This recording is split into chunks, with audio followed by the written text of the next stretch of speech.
डकी पर कोई टॉर्चर हो रहा है, उन्हें कोई मारा पीटा गया, तो उनमें से थोड़ी सी बात में सच्चाई थी और कुछ में नहीं थी। सच्चाई सिर्फ इसमें थी कि ये कि दो फीमेल हैं, हम कैसे उनके ऊपर चढ़ रहे हैं, हम उनके कैसे उनसे बात कर रहे हैं, कैसे उनको बार बार अपनी तरफ कर रहे हैं कि भाई हमें कोई बयान दिया जाए, जबकि वो अगर आप लॉयर इस सीन में देखें वो यही कह रहा है कि डकी से जब उसकी बात हुई तो डकी कह रहा है मेरे से तो इन्होंने मेरा सब कुछ ले लिया। और अगर हुई भी हो तो वो इस तरह ऑन मीडिया आकर आपको नहीं बताएंगी कभी भी कि हाँ भाई हमारे घर रेड हुई और हमें भी ये वार्निंग लेटर शो हुए हैं। ये ट्रेडिंग और बाइनरी जो एप्स हैं जो सबसे ज़्यादा आपको इस तरीके से जुए की शक्ल में नज़र आती हैं, इसका किंग डकी नहीं है।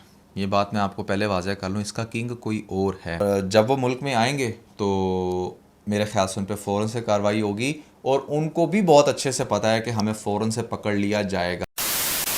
तो नुमान डकी भाई तो कंगाल हो गए। आपको पता है कि NCCIA ने उनके करोड़ों रुपए जब्त कर लिए।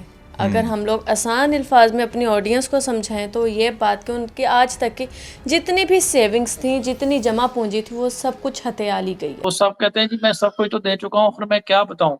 या that was very shocking for me as well कि जहाँ पर ऑलमोस्ट $3 लाख के करीब जो उनके बाइनांस का वॉलेट है, जिसको मैं समझूंगा कि वो बिल्कुल ऐसे ही है कि जैसे आपका पर्सनल बैंक अकाउंट है, ठीक है, वो आपका क्रिप्टो वॉलेट होता है।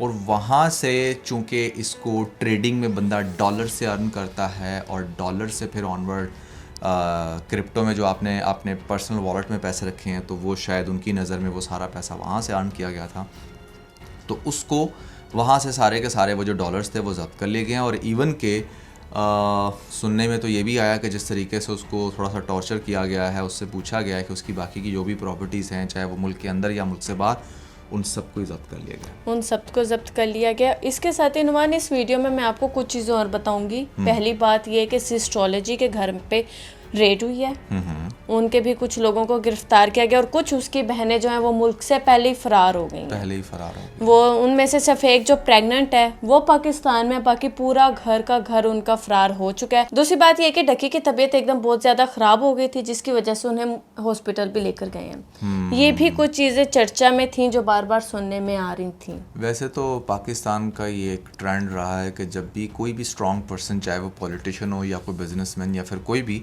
उसको लॉयर्स ये सजेशन देते हैं कि यार देखें, जेल से इमीडिएटली एस्केप का एक ही तरीका है कि आप थोड़ी सी अपनी तबीयत जो है ना वो अपसेट कर लें, तो यहाँ से फिर आप एटलीस्ट हॉस्पिटल के बेड पर चले जाएंगे, जो कि सम हाउ आपके जेल के बेड से ज़्यादा कंफर्टेबल होगा।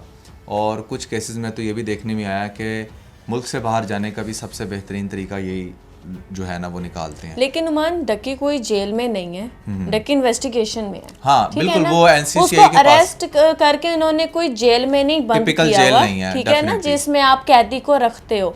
उनकी तो भी इन्वेस्टिगेशन चल रही है, तो वो उस सारे प्रोसेस से गुजर रहे हैं। पहली बात। दूसरी बात ये कि ये ठीक है, उनकी तबीयत खराब हुई है, घर में वो पहले भी कुछ मेडिसिन यूज करते आए हैं। आप बड़ी कोशिश की कि उनको शिफ्ट कर दिया जाए। ये तो आप पहले से जानती हैं कि उनकी तबीयत ठीक नहीं थी और उनको कुछ मेडिसिन पहले भी हमने प्रोवाइड की, अब भी कोशिश कर रहे थे, लेकिन आज पूरी कोशिश थी लेकिन ऐसा नहीं हो सका। तो उनके घर वाले जब अदालत आते हैं, उनको लाकर वो मेडिसिन देते हैं, तो वो लोग मना कर देते हैं कि घर की आई हुई कोई भी मेडिसिन वो नहीं खाएंगे। तो उनको कोई हॉस्पिटल नहीं लेकर गए, कोई इस तरह से, ठीक है, उन्हें कुछ पैनिक अटैक्स आए हैं, कुछ उनकी तबीयत खराब हुई है, बट वो अभी तक हॉस्पिटल नहीं गए, वहीं के वहीं हैं। और दूसरी बात जो मैंने अभी स्टार्ट में कही है कि उनके घर रेड हुई है या नहीं, इसका मैं बाद में बताऊंगी। लेकिन नुमान इससे पहले डकी ने इस दफ़ा जब वो अदालत में पेश हुए हैं, बहुत कुछ बोलने की कोशिश की है।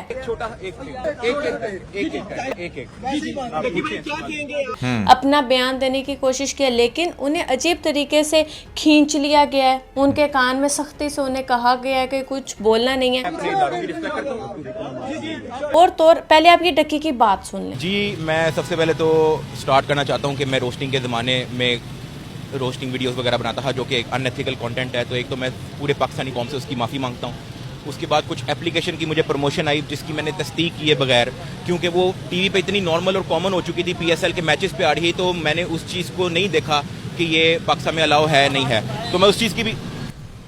यार पहली बात तो ये है कि डेफिनेटली यहाँ पर इस पॉइंट पर वो मीडिया को यही इंटरव्यू देना चाह रहा है, क्योंकि अगर आप थोड़ा सा गौर करें, जिस टाइम इसको कोर्ट से बाहर लेकर आया गया है, ठीक है, वो तब भी बार बार यही कह रहे हैं कि कि मुझे एक करके बात एक करो। एक करके बात करो, 1 मिनट के लिए बोलने दो। एक तो हमारे ये जो जर्नलिस्ट हैं ये भी इतने कोई अनप्रोफेशनल हैं कि यार अगर एक टाइम पर इतनी भागम दौड़ के अंदर 10 लोग क्वेश्चन करेंगे तो वो क्या आंसर करेगा। आपस में कमिटमेंट्स करके किसी एक बंदे को कह दीजिए कि यार जिस टाइम ये बंदा मुलजिम बाहर निकलेगा इससे आपने सिर्फ ये क्वेश्चन करना है, ताकि वो चलते फिरते भी कोर्ट से वैन में बैठने तक भी वो अपना उस बात का आंसर दे सके और एक सवाल एक ही करे।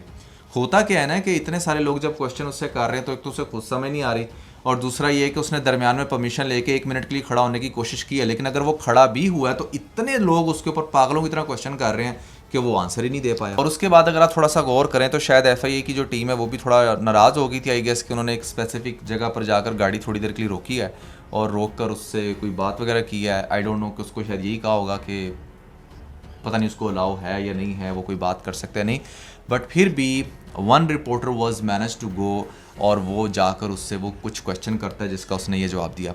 अब इसमें आप गौर करें तो डकी जो है ना वो फ़ौरन से माफ़ी मांग रहा है। उसको भी बहुत अच्छे से पता है कि यहाँ पर मैं जस्टिफिकेशंस देने बैठा तो मैं उल्टा और फंसूंगा। मैं अगर इनको ये कहने बैठा कि नहीं बिनोमो तो बहुत अच्छी ऐप है या उसमें तो आपके अपने ऊपर है कि आपने पैसा लगाना है नहीं लगाना, या वो यहाँ पर बाकी चीज़ों की बात करता तो डेफिनेटली लोगों ने उसको ही क्रिटिसाइज़ करना था। उसने कहा सीधी सीधी माफ़ी मांगी जाए, एंड मुझे ऐसा लगता है कि उसको ये सजेशन उसके लॉयर्स ने दिया कि आपने उसे करना है। दूसरी बात उसने जो बड़ी इंटरेस्टिंग बात, और वो भी मुझे लगता है कि उसको जेल में तो इन चीज़ों का नहीं पता, ये तो हम सोशल मीडिया पर बैठे हुए लोग डिस्कस कर रहे थे कि 1xBet भी जो है वो भी तो प्रमोट हो रही है, ठीक है। ये बात भी लॉयर ने उसके कानों में डाली कि लोग इस चीज़ को भी बड़ा पॉइंट आउट कर रहे हैं, तो आपने जब भी मीडिया में आना है तो आपने अपने से बड़े प्लेयर को डिस्कस करना है, एंड दैट इज़ 1xBet जो कि PSL के अंदर हुआ, उसकी सारी प्रमोशन वगैरह हुई, तो इससे आपको एक सेफ विंडो मिलेगी इस सिचुएशन से एस्केप करने की, ठीक है। सो वो यही दो बातें कर रहा है। और अगर आप थोड़ा गौर करें, जिस टाइम वो PSL की बात करता है या 1xBet की बात करता है तो इमीडिएटली ये गाड़ी तेज़ कर ली जाती है और वहाँ से उसको निकाल, उसको अपनी बात कंप्लीट नहीं करने दी जाती। अच्छा नुमान, जो लास्ट वीडियो में भी हमने बात की थी कि शायद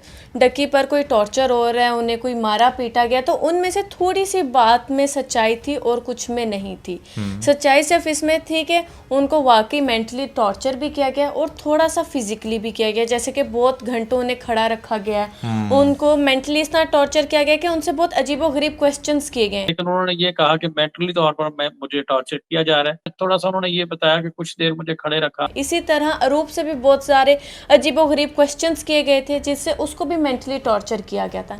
एक बात की नुमान मुझे यहाँ पर समझ नहीं आती, अभी जब डकी जो थे वो अदालत में पेश हुए तो उनकी पूरी फैमिली उधर मौजूद थी, अरूप भी मौजूद थी, उनकी वालदा भी मौजूद थी डकी की।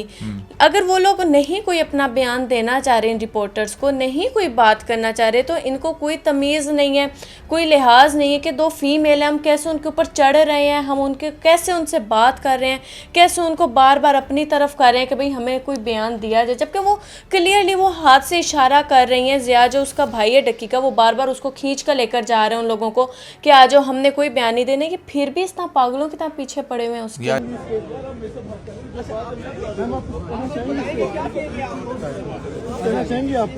आपने भी अपनी जमानत करवाई है 30 अगस्त तक। इसीलिए तो ये बात बड़ी मशहूर है कि खुदा कभी भी जो है ना ये हमारी फ़ीमेल्स को कोर्ट कचहरियों के चक्कर ना लगवाए, क्योंकि ये बहुत पेनफुल होता है।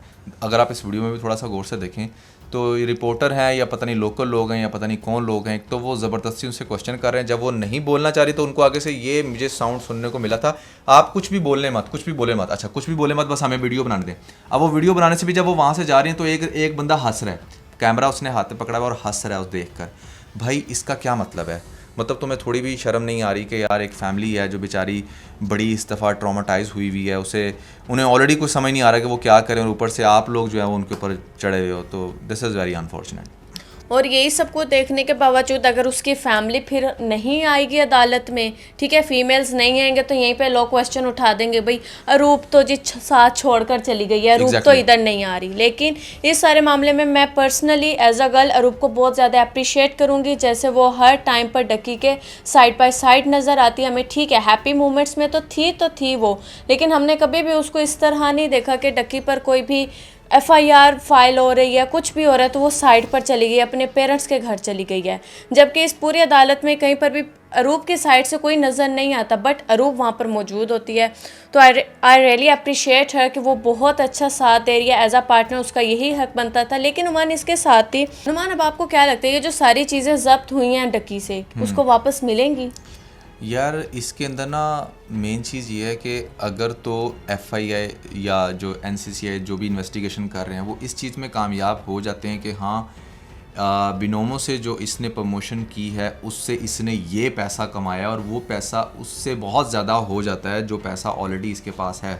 लेट्स से जो आपने कंज्यूम कर लिया, टिकटों पे लगा दिया, खा पी लिया, वो तो उसका हिसाब तो नहीं लिया जा सकता आपसे, लेकिन जो पैसा आपके वॉलेट्स में पड़ा हुआ है, लेट्स से बहुत सारे लोग ये क्वेश्चन कर रहे थे कि ये जो वॉलेट के अंदर पैसा पड़ा हुआ है क्या NCCI के पास राइट है कि वो ये 9 करोड़ अपने पास रख सके, या जो बाकी प्रॉपर्टीज़ जो इस टाइम डकी की हैं जो उसने अपनी बड़ी मेहनत से बनाई, क्या वो रख सकते हैं? जी बिल्कुल रख सकते हैं। इस केस में अगर ये बात प्रूफ हो जाए कि बिनोमो से डकी ने लेट से 15 करोड़ जो है वो अर्न किया था, और 15 करोड़ डकी ने तो अर्न किया, लेकिन जिन लोगों को उसने रेफ़र किया उन लोगों ने 15-20 करोड़ नुकसान भी किया। अगर NCCI इस बात को प्रूफ कर देती है कि हाँ इतने पाकिस्तानियों का ये 15-20-30 करोड़ जितना भी ज़ाया हुआ बिकॉज ऑफ डकी, अगर वो इस चीज़ को प्रूफ कर देते हैं, तो फिर उस केस में चाहे डकी ने वो अपनी सारी दौलत चाहे यूट्यूब की अर्निंग से बनाई है या किसी भी और ज़रिए से बनाई है, वो उसको जब्त भी कर सकते हैं और उसको फिर उसके हिसाब से कंपनसेट भी कर सकते हैं, जिसके मुझे चांसेस बहुत ज़्यादा नज़र आ रहे हैं। क्योंकि देखें ये ट्रेडिंग एक ऐसी चीज़ है, इसमें तो मतलब आप इतना पैसा कमाते हो और लूज़ करते हो, इसका तो कोई हिसाब ही नहीं है। तो वो अगर इसको इस वजह से भी सारी दौलत जब्त करके, इसकी सारी दौलत हड़प करके, हड़प इन सेंस के मतलब वो कह दें अच्छा जी ठीक है ये कंपनसेशन है 15 करोड़ 10 करोड़ 9 करोड़ का हमने आपसे डॉलर्स रिकवर कर लिए, बाकी 5-6 करोड़ की प्रॉपर्टीज़ ले ली, तो ठीक है हमने आपकी सारी जो भी आपने इससे कमाया ये उससे लेस होता है, बल्कि इससे ज़्यादा ही आपने लोगों का नुकसान किया है। तो भी अगर आप थोड़ा सा गौर करें तो डकी ज़ीरो पे आ जाता है, ठीक है। और ये उसके लिए किसी बहुत बड़े ट्रॉमा से कम नहीं होगा, और उससे भी नज़र भी आ रहा है, क्योंकि अगर आप लॉयर की भी ये बात और से सुने, साथ ने कंप्लीट किया कि जी मुझसे तो उन्होंने सब कुछ ही ले लिया। तो अगर आप लॉयर इस सीन में देखें वो यही कह रहा है कि डकी से जब उसकी बात हुई तो डकी कह रहा है मेरे से तो इन्होंने मेरा सब कुछ ले लिया। तो सब कुछ ले लेने से मुराद यही है, और फिर जो रिपोर्ट्स भी सामने आई हैं कि 3 लाख डॉलर जब्त कर ली, और फिर सारा कुछ जो डिजिटली अर्निंग जितनी भी थी वो सारी अर्न कर ली है। प्रॉपर्टीज़, ये बड़ा घर वो ऑन करता नहीं है, अगर करता होता तो शायद इसकी भी न्यूज़ मिल जाती कि इस पर भी ताले लग गए हैं। तो ये सारा है, and this is going to be very critical I guess. अपने कुछ वीडियोस में पहले से हम लोग ये बात भी कर रहे थे कि भाई इस पर सिस्ट्रोलॉजी का क्यों नहीं बयान आया। रजब भट्ट वो इंसान था जो कहता था इससे आज के बाद मेरा जीना मरने का हर ताल्लुक खत्म, उस तक ने बात कर लिया है। हर कोई आकर अपनी राय दे रहा है, तो वो लोग क्यों, उन लोगों ने क्यों नहीं दी? तो एक बार आप उनका भी बयान सुन लें, फाइनली आ चुके हैं। सबसे मेन चीज कि हमारे वो भाई हैं और इस वक्त जो है ना वो उनपे मुश्किल वक्त चल रहा है, तो अल्लाह ताला सबसे पहले तो उनकी मुश्किल आसान करे। लेकिन अगर आप कहेंगे इस बारे में हम कोई राय क्यों नहीं दे रहे, क्योंकि हमें जो है वो डीप डाउन पता ही नहीं है उस चीज का कि एग्जैक्टली हुआ क्या है। क्योंकि हमारे जो मुल्की इदारे हैं वो बेहतरीन तरीके से काम कर रहे हैं, उनको बहुत परफेक्ट तरीके से पता है कि उन्होंने एग्जैक्टली क्या करना है। देखें astrology she is playing safe as of now. मैंने देखा कि जैसे उसने वीडियो में भी कहा कि नहीं हमारे इदारे बड़े अच्छा काम कर रहे हैं, डेफिनेटली वो इस मूवमेंट पर कोई भी ऐसी बेवकूफ़ी नहीं करना चाहती कि जहाँ पर वो कोई ऐसी बात करे जिससे सबसे पहले वो क्योंकि रेड जोन में वो भी है, रेड जोन में है। और जिस पॉडकास्ट में भी डकी का जिक्र हुआ है, सेकंड नंबर पे अगर डिस्कस हुआ है सबसे ज़्यादा तो एस्ट्रोलॉजी का जिक्र हुआ है और रजब भट्ट का, दोनों का सेकंड नंबर पे डिस्कस हुआ है कि अच्छा भाई इनको क्यों नहीं, ठीक है इनको क्यों नहीं, ये भी लोग कर रहे हैं। तो मेरे ख्याल से इनके ऊपर FIA जो है वो बड़ी जल्दी हाथ डाल लेगा अगर वो डकी के केस में कामयाब हो जाते हैं। अगर डकी के केस में उनको एक कामयाबी मिलती है इस सेंस में कि हाँ वो जो भी सज़ा दिलवाना चाह रहे हैं या जो भी रकम रिकवर करवाना चाह रहे हैं उससे, अगर वो उसमें कामयाब हो जाते हैं तो फिर अगला नंबर इन्हीं का आएगा, ठीक है। तो इसी चीज़ का वेट है, अब देखें उसके क्या रिजल्ट। और ये जो बात बहुत ज़्यादा चर्चा में है कि अच्छा उनके घर रेड हुई है या नहीं हुई, तो उन्होंने एक अपनी वीडियो में ये बात जाहिर कर दी कि हमारे घर कोई रेड नहीं हुई, और अगर हुई भी हो तो वो इस तरह ऑन मीडिया आकर आपको नहीं बताएंगी कभी भी कि हाँ भाई हमारे घर रेड हुई और हमें भी ये वार्निंग लेटर शो हुए हैं। क्योंकि हर कोई चाहता है भाई अंदरूनी तौर पे इस मामले को दबाया जाए, ये ना हो कि डक्की से ध्यान हट के सबका हमारे ऊपर आ जाए। ऑलरेडी हमारी 2 बहनें भी यहाँ पर, 4 बहनें नहीं मौजूद, क्योंकि अगर इकरा कंवल को थोड़ा सा वो कर रहे हैं ना, उस पर अभी नहीं कोई उसको पेश नहीं कर रहे या उस पर कोई FIR नहीं रजिस्टर्ड हो रही, तो उसकी एक वजह ये भी है कि वो इस टाइम प्रेग्नेंट है। तो इसलिए भी उन्होंने उसे 3rd चांस पे रखा हो, पहले रजब पर कोई कार्रवाई हो, फिर आकर इकरा कंवल पर हो, ताकि तब तक वो डिलीवरी वगैरह के मामलात से फ्री भी हो चुकी होगी। ये प्रेगनेंसी वाला जो एक मामला होता है वो कोर्ट तो वहाँ पर कहीं पर भी इस मामले पर आकर वो सॉफ्ट हो जाती है। वो ऐसी खातून को फ़ौरन से नहीं कोई अपने ले लेती, इन्वेस्टिगेशन में नहीं ले लेती, उन पर FIR नहीं रजिस्टर्ड हो जाती। और वैसे भी ये ट्रेडिंग और बाइनरी जो ऐप्स हैं जो सबसे ज़्यादा आपको इस तरीके से जुए की शक्ल में नज़र आती हैं, इसका किंग डक्की नहीं है। ये बात मैं आपको पहले वाज़ह कर लूँ, इसका किंग कोई और है। और मुझे लगता है कि जितने भी पॉडकास्ट हो रहे हैं, जितने भी एडिशनल डायरेक्टर्स ने ये जितने भी इंटरव्यूज़ वगैरह दिए हैं, उन्होंने ये ज़रूर बताया कि इतने लोगों का अकाउंट है, लेकिन उन्होंने नाम नहीं बताया। कुछ तो आगे से जो पॉडकास्ट करने वाला होता है या होती है वो तो खुद से बोल देता है कि अच्छा डक्की के बाद रज्जब या सिस्ट्रोलॉजी, लेकिन बाकी के जो 3 नाम हैं वो भी बहुत बड़े नाम हैं और वो इस टाइम मुल्क में नहीं है। जब वो मुल्क में आएंगे तो मेरे ख्याल से उन पर फ़ौरन से कार्रवाई होगी और उनको भी बहुत अच्छे से पता है कि हमें फ़ौरन से पकड़ लिया जाएगा। और FIA उनका नाम अभी ओपनली इसलिए नहीं ले रहा ताकि वो इस डाउट में अलर्ट ना हो जाए। हाँ, इस डाउट में ना रहे कि यार नहीं हमने तो पाकिस्तान नहीं जाना, पाकिस्तान गए तो बस पकड़े। सो यार that was everything about this the bold couple episode 88। I guess कि आप लोगों ने इस वीडियो को समझा होगा। इसमें काफ़ी इंपॉर्टेंट पॉइंट्स थे जो हम डिस्कस करना चाहते थे। वो क्वेश्चन जो आप लोग हमसे कमेंट्स में कर रहे थे, हमने कहा हम उनको भी एड्रेस कर दें। तो इसके साथ ही ना बहुत सारा ख्याल रखें। खुदा हाफिज़।